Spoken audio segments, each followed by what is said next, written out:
Chapter 13 of Great Expectations by Charles Dickens. It was a trial to my feelings on the next day but one, to see Joe arraying himself in his Sunday clothes to accompany me to Miss Havisham's.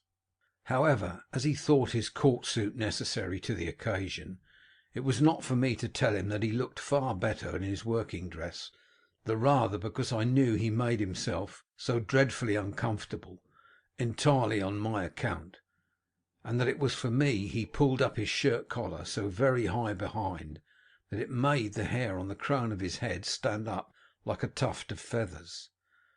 At breakfast time my sister declared her intention of going to town with us, and being left at Uncle Pumblechook's, and called for when we had done with our fine ladies, a way of putting the case from which Joe appeared inclined to augur the worst.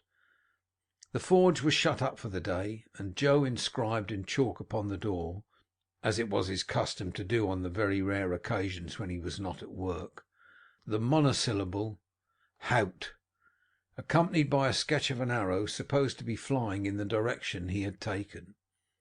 We walked to town, my sister leading the way in a very large beaver bonnet, and carrying a basket like the Great Seal of England in plaited straw, a pair of pattens, a spare shawl, and an umbrella, though it was a fine bright day. I am not quite clear whether those articles were carried penitentially or ostentatiously, but I rather think they were displayed as articles of property, much as Cleopatra or any other sovereign lady on the rampage might exhibit her wealth in a pageant or procession.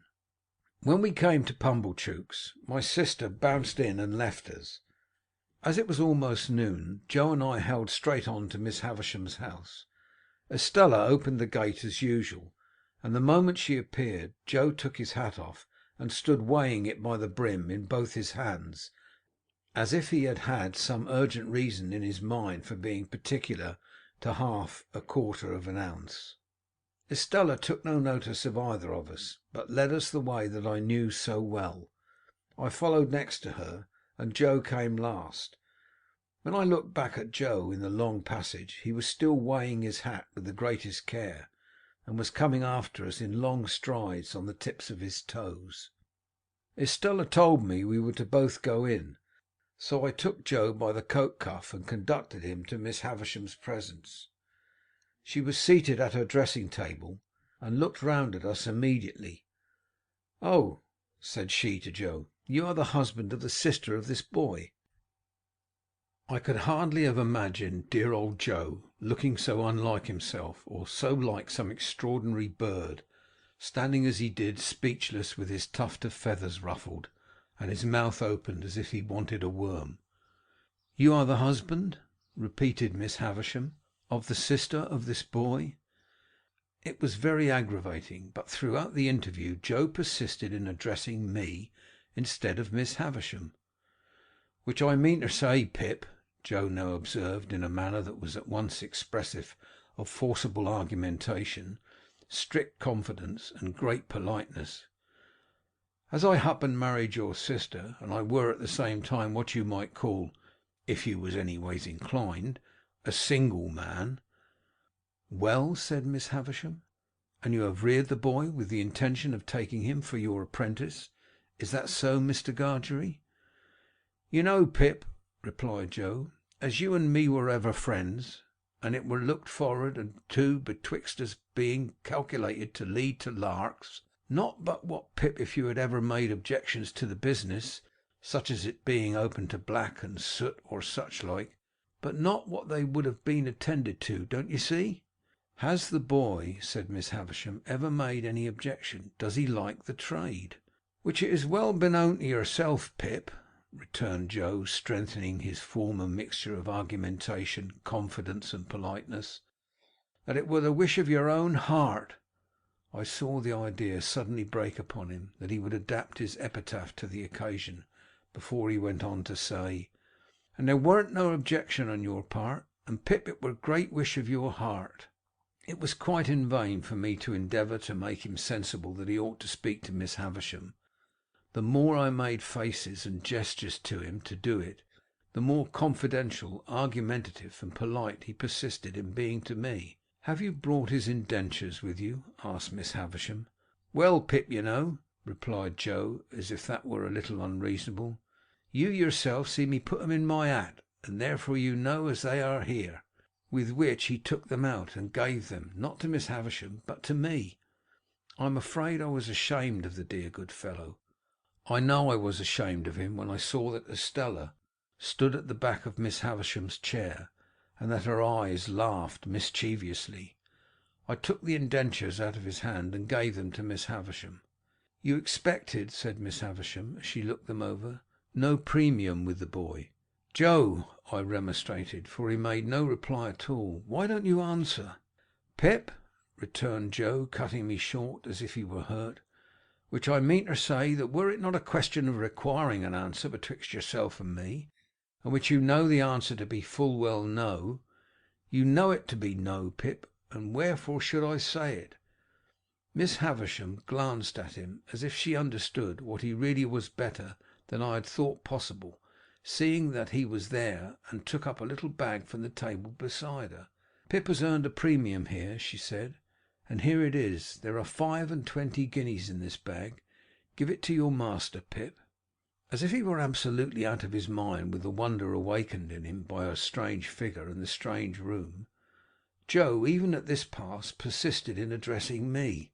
"This is wery liberal on your part, Pip," said Joe, "and it is such received and grateful welcome, though never looked for, far nor near, nor nowheres. And now, old chap," said Joe, conveying to me a sensation first of burning and then of freezing, for I felt as if that familiar expression were applied to Miss Havisham, "and now, old chap, may we do our duty. May you and me do our duty, both on us, by one another, and by them which your liberal present have conveyed, to be for the satisfaction of mind of them as never." Here Joe showed that he felt he had fallen into frightful difficulties, until he triumphantly rescued himself with the words, "and from myself, far be it." These words had such a round and convincing sound for him that he said them twice. "Good bye, Pip," said Miss Havisham. "Let them out, Estella." "Am I to come again, Miss Havisham?" I asked. "No, Gargery is your master now. Gargery, one word." Thus calling him back as I went out of the room, I heard her say to Joe in a distinct emphatic voice, "The boy has been a good boy here, and that is his reward. Of course, as an honest man, you would expect no other and no more." How Joe got out of the room I have never been able to determine, but I know that when he did get out he was steadily proceeding up the stairs instead of coming down, and was deaf to all remonstrances until I went after him and laid hold of him. In another minute we were outside the gate, and it was locked, and Estella was gone. When we stood in the daylight alone again, Joe backed up against a wall and said to me, "Astonishing!" And there he remained so long, saying "astonishing" at intervals so often that I began to think his senses were never coming back. At length he prolonged his remark into, "Pip, I do assure you this is as astonishing," and so by degrees became conversational and able to walk away. I have reason to think that Joe's intellects were brightened by the encounter they had passed through, and that on our way to Pumblechook's he invented a subtle and deep design. My reason is to be found in what took place in Mr. Pumblechook's parlour, where, on our presenting ourselves, my sister sat in conference with that detested seedsman. "Well," cried my sister, addressing us both at once, "and what's happened to you? I wonder you condescend to come back to such poor society as this, I am sure I do." "Miss Havisham," said Joe, with a fixed look at me, like an effort of remembrance, "made it wery particular that we should give her, were it compliments or respects, Pip?" "Compliments," said I. "Which that were my own belief," answered Joe. "Her compliments to Mrs. J. Gargery." "Much good they'll do me," observed my sister, "but rather gratified too." "And wishing," pursued Joe, with another fixed look at me, like another effort of remembrance, "that the state of Miss Havisham's health were such as would have allowed, were it, Pip?" "Of her having the pleasure," I added. "Of ladies' company," said Joe, and drew a long breath. "Well," cried my sister, with a mollified glance at Mr. Pumblechook, "she might have had the politeness to send that message at first, but it's better late than never. And what did she give young Rantypool here?" "She give him," said Joe, "nothing." Mrs. Joe was going to break out, but Joe went on. "What she give," said Joe, "she give to his friends, and by his friends," were her explanation, "I mean into the hands of his sister, Mrs. J. Gargery. Them were her words, Mrs. J. Gargery. She mayn't have knowed," added Joe, with an appearance of reflection, "whether it were Joe or George." My sister looked at Pumblechook, who smoothed the elbows of his wooden armchair, and nodded at her and at the fire, as if he had known about it all beforehand. "And how much have you got?" asked my sister, laughing, positively laughing. "What would present company say to £10?" demanded Joe. "They'd say," returned my sister curtly, "pretty well. Not too much, but pretty well." "It's more than that, then," said Joe. That fearful impostor Pumblechook immediately nodded, and said, as he rubbed the arms of his chair, "It's more than that, mum." "Why, you don't mean to say," began my sister. "Yes, I do, mum," said Pumblechook. "But wait a bit. Go on, Joseph. Go in, you. Go on." "What would present company say," proceeded Joe, "to £20?" "Handsome would be the word," returned my sister. "Well, then," said Joe, "it's more than £20." That abject hypocrite Pumblechook nodded again, and said, with a patronizing laugh, "It's more than that, mum. Good again. Follow her up, Joseph." "Then, to make an end of it," said Joe, delightedly handing the bag to my sister, "it's £25." "It's £25, mum," echoed that basest of swindlers, Pumblechook, rising to shake hands with her. "And it's no more than your merits," as I said when my opinion was asked, "and I wish you joy of the money." If the villain had stopped here, his case would have been sufficiently awful, but he blackened his guilt by proceeding to take me into custody, with a right of patronage that left all his former criminality far behind. "Now you see, Joseph and wife," said Pumblechook, as he took me by the arm above the elbow, "I'm one of them that always go right through with what they've begun. This boy must be bound out of hand. That's my way, bound out of hand." "Goodness knows, Uncle Pumblechook," said my sister, grasping the money, "we're deeply beholden to you." "Never mind me, mum," returned that diabolical corn handler. "A pleasure's a pleasure, all the world over. But this boy, you know, we must have him bound. I said I'd see to it, to tell you the truth."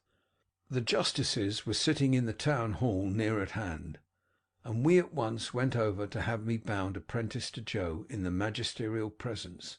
I say we went over, but I was pushed over by Pumblechook, exactly as if I had the moment picked a pocket or fired a rick.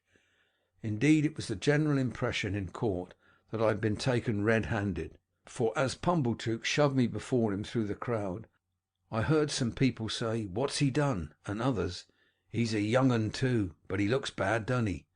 One person of mild and benevolent aspect even gave me a tract ornamented with a woodcut of a malevolent young man, fitted up with a perfect sausage shop of fetters, and entitled, "To be read in my cell." The hall was a queer place, I thought, with higher pews in it than a church, and with people hanging over the pews looking on, and with mighty justices, one with a powdered head, leaning back in chairs with folded arms, or taking snuff, or going to sleep, or writing, or reading the newspapers, and with some shining black portraits on the walls, which my unartistic eye regarded as a composition of hardbake and sticking plaster. Here in a corner my indentures were duly signed and attested, and I was bound, Mr. Pumblechook holding me all the while as if we had looked in on our way to the scaffold, to have those little preliminaries disposed of. When we had come out again, and had got rid of the boys, who had been put in great spirits by the expectation of seeing me publicly tortured, and who were much disappointed to find that my friends were merely rallying round me, we went back to Pumblechook's, and there my sisters became so excited by the 25 guineas, but nothing would serve her, that we must have a dinner out of that windfall at the Blue Boar, and that Pumblechook must go over in his chaise cart and bring the Hubbles and Mr. Wopsle. It was agreed to be done, and a most melancholy day I passed, for it inscrutably appeared to stand to reason in the minds of the whole company that I was an excrescence on the entertainment, and to make it worse, they all asked me from time to time, in short, whenever they had nothing else to do, why I didn't enjoy myself. And what could I possibly do then but say I was enjoying myself when I wasn't? However, they were grown up and had their own way, and they made the most of it. That swindling Pumblechook, exalted into the beneficent contriver of the whole occasion, actually took the top of the table, and when he had addressed them on the subject of my being bound, and had fiendishly congratulated them on my being liable to imprisonment if I played at cards, drank strong liquors, kept late hours, or bad company, or indulged in any other vagaries which the form of my indentures appeared to contemplate as next to inevitable, he placed me standing on a chair beside him to illustrate his remarks.